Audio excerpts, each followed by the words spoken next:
सभी को नमस्कार, जय जय श्री राधे। मित्रों, मैं महेश पाठक श्रीधाम वृंदावन से आपकी सेवा में फिर उपस्थित हूँ। ज्योतिष की नई जानकारी लेकर के आज फिर आया हूँ।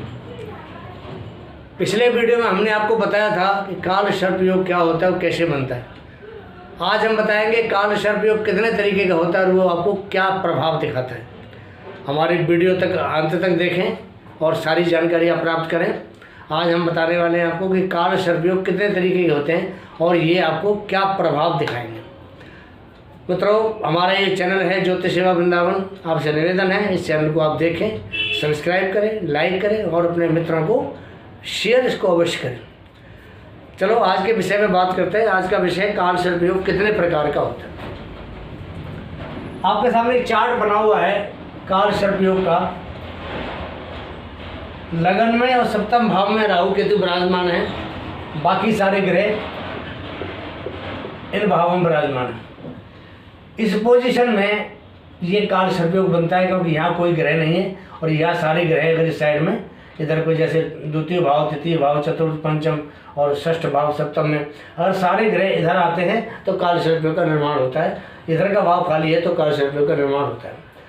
ये अनंत नाम का जो है काल सर्प योग बनता है। ये लगन से और सप्तम भाव तक, लगन में राहु हो और सप्तम भाव में केतु हो और सारे ग्रह राहु और केतु के बीच में हो तो ये अनंत नामक काल सर्प योग बनता है।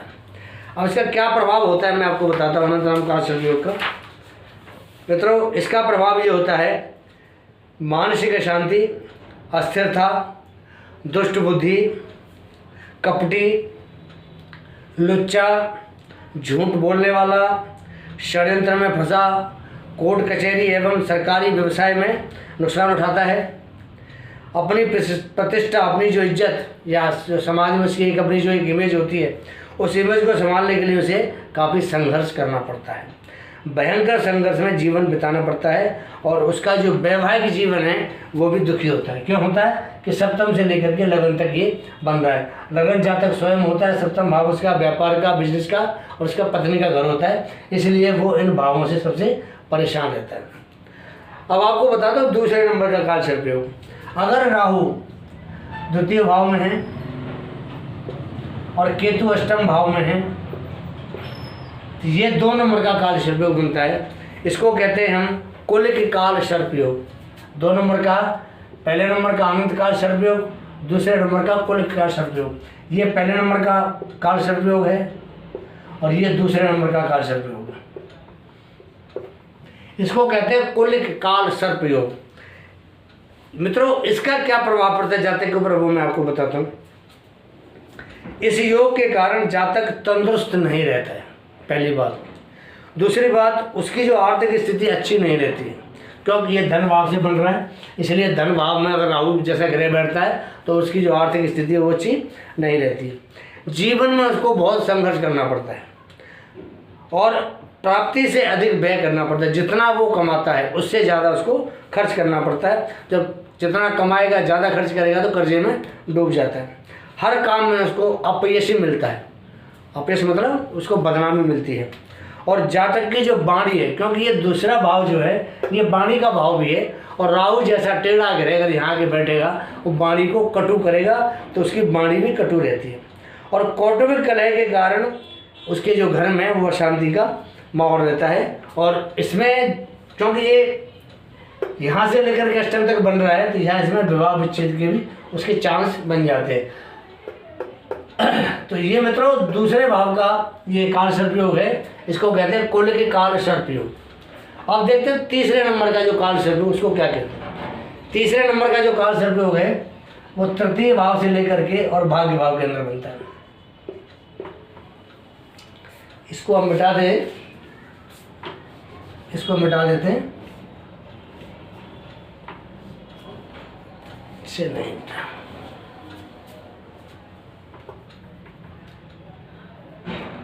अब आपको बताते हैं तीसरे नंबर का जो काल सर्प योग है वो कैसे बनता है। आपको मिटा इसलिए रहा हूँ इसको तो आपको समझने में थोड़ी आसानी होगी। ये हमारा तीसरे नंबर का काल सर्प योग है। इसका नाम है वासुकी काल सर्प योग। इसका नाम है वासुकी काल सर्प योग। इसमें भाई बहन या अन्य व्यापारिक जो पारिवारिक हमारे सदस्य होते हैं, भाई बहन जो पारिवारिक सदस्य होते हैं, उनको कष्ट उठाने पड़ते हैं, क्योंकि ये हमारा भाई बहन का घर है, ये हमारा भाग्य का घर है।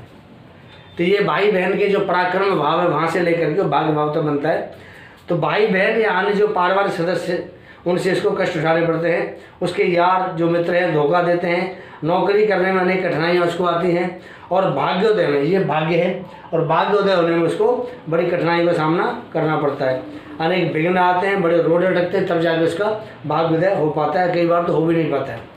विदेश प्रवास में कष्ट होता है, जाकर विदेश में अगर ऐसा जातक रहना चाहे अपने घर को छोड़ के विदेश में, तो वहाँ भी उसको रहने में कष्ट होता है। कानूनी दस्तावेजों में बेपरवाही के कारण नुकसान होता है, और धर्म के प्रति जातक जो है ऐसा वो नास्तिक होता है, आस्तिक नहीं होता, नास्तिक होता है। तो ये 3 नंबर का काल सर्पयोग है, जिसको कहते हैं हम वासुकी काल सर्पयोग। अब देखते हैं चौथे नंबर का जो काल सर्पयोग है वो क्या है।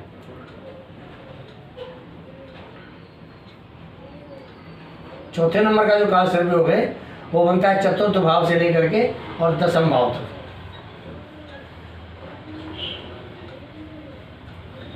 ये चतुर्थ भाव में अगर राहु है और 10वें भाव में अगर केतु है, तो ये चौथे नंबर का 4 नंबर का काल सर्पयोग बनता है। इसका नाम है शंखपाल काल सर्पयोग। चतुर्थ से 10वें, और बाकी सारे ग्रह अगर यहाँ हों, पंचम में, छठे भाव में, सप्तम में, अष्टम में और 9वें भाव में, तो ये काल सर्पयोग बनता है। इसको कहते हैं हम शंखपाल काल सर्पयोग। तो जो शंखपाल काल सर्पयोग होता है, इसका जातक को क्या नुकसान होता है हम आपको बता रहे।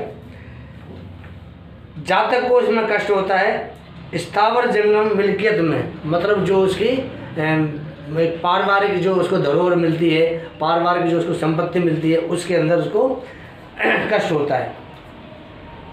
और स्थावर जंगम मिल्कियत में उसको समस्या खड़ी होती रहती है। ये है हमारा ये कुटुंब होता है, परिवार होता है यहाँ भी। तो परिवार से जो उसको मिल्कियत मिलती है, परिवार से जो उसको एक संपत्ति मिलती है, उसमें उसको कष्ट होते हैं।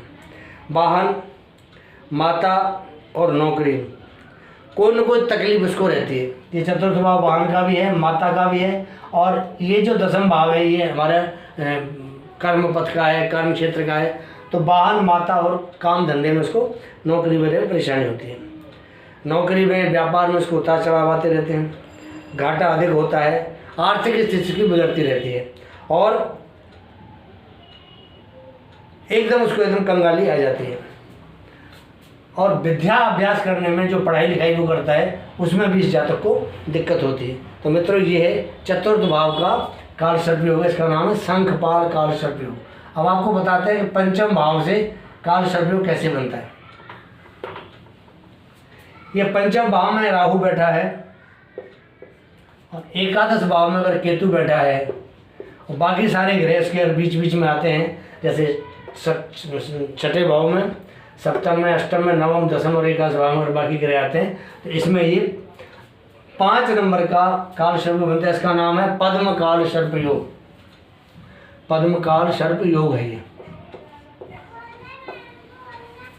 अब ये जो पद्म काल सर्पयोग है, ये क्या नुकसान करता है। आपने देखा कि पंचम में राहु है, एकादश भाव में केतु है, इससे पद्म काल सर्पयोग बनता है। ये क्या नुकसान करता है, इसके कारण खेती सुख का अभाव रहता है। किसी के पास जमीन जायदाद है, खेती बाड़ी है, किसान है या किसान का बेटा है, तो उसको खेती सुख में अभाव रहता है। बुढ़ापे में संतति, संतान उससे दूर चली जाती है या उससे अलग हो जाती है। गुप्त शत्रुओं से नुकसान उठाना पड़ता है और कारावास भुगतना पड़ता है। इन भावों में अगर काल सर्पयोग होता है तो इसमें कारावास भी भुगतना पड़ता है। गुप्त रोग, योनि रोग होते हैं, रोगों की चिकित्सा शीघ्र नहीं हो पाती है। पत्नी का जो चरित्र है वो संदेह के घेरे में आता है, और मित्रों से इसको विश्वासघात प्राप्त होता है। ये मित्रों का भाव है, यहाँ से इसको विश्वासघात प्राप्त होगा। सट्टा, लॉटरी, इस भाव से देखते हैं। सट्टा और लॉटरी में इसको बड़ा नुकसान होता है, और उसके हाथ में कोई न कोई जख्म जरूर होता है। तो ये मित्रों पंचम भाव से लेकर के एकादश भाव के बीच के बनने वाला काल सर्पयोग है। अब आपको बताते हैं कि अगला काल सर्पयोग क्या होता है। ये बनता है हमारा छठे भाव से लेकर के और 12वें भाव तक। छठे भाव से लेकर के, छठे भाव में राहु और 12वें भाव में केतु होता है। तो ये काल सर्पयोग बनता है। इसका नाम है महापद्म, आपके सामने है महापद्म काल सर्प योग। इसका नाम है महापद्म काल सर्प। ये क्या होता है? महापद्म काल सर्प योग हमें क्या नुकसान करता है और ये क्या होता है? इस योग के कारण प्रेम प्रकरण में जो प्रेम या लव स्टोरी वगैरह चलती हैं या अफेयर चलता है, उसमें बड़ी असफलता मिलती है। प्रिय पात्र एवं पत्नी का विरह सहन करना पड़ता है। स्वयं जातक का चरित्र ही शुद्ध नहीं रह पाता है और हमेशा मन में निराशा की भावना रहती है। शत्रुओं से इसको विजय मिलती है। इसमें प्लस पॉइंट है कि अगर छठे भाव में राहु बैठा हुआ है तो अगर उसका कोई शत्रु है तो शत्रु से उसको विजय दिलाएगा। तो मतलब ये मैंने आपको अभी 6 भाव से बनने वाले दिखाए आपको काल सर्पयोग। अगले जो काल सर्पयोग हैं सप्तम से लेकर के और 12वें भाव तक मैं आपको अगले वीडियो में दिखाऊंगा। मैं आपसे निवेदन करता हूं, अनुरोध करता हूं कि हमारा जो ये चैनल है ज्योतिष सेवा वृंदावन आपके सामने है। ज्योतिष की नई नई जानकारी हम आपको दिखाते हैं और हम चाहते हैं कि आप हमारे चैनल को सब्सक्राइब करें, देखें और उसको शेयर करें, लाइक करें और अपने मित्रों को भी इसको भेजें ताकि आने वाले जो वीडियो हैं वो आपको जल्दी मिले, ज्योतिष की जानकारी जल्दी मिले। हमारी जो जानकारी है वो सटीक और तथ्यों पर आधारित होती है। हमारे प्रोग्राम को कैसा लगता है इसको सब्सक्राइब करें, लाइक करें। हमारे फ़ोन नंबर, हमारा व्हाट्सएप नंबर इसमें दिया हुआ है। अगर आपको हमसे कोई बात करनी है तो आप हमें व्हाट्सएप कर सकते हैं। आपको कोई जन्म कुंडली दिखानी है, जन्म कुंडली के बारे में कोई जानकारी चाहिए तो आप हमें व्हाट्सएप कर सकते हैं। आपको उसका सटीक और आपको उसका उपाय बताया जाएगा। इसके साथ ही मैं महेश पाठक सीधा वृंदावन से। जय जय श्री कृष्णा, जय जय श्री राधे।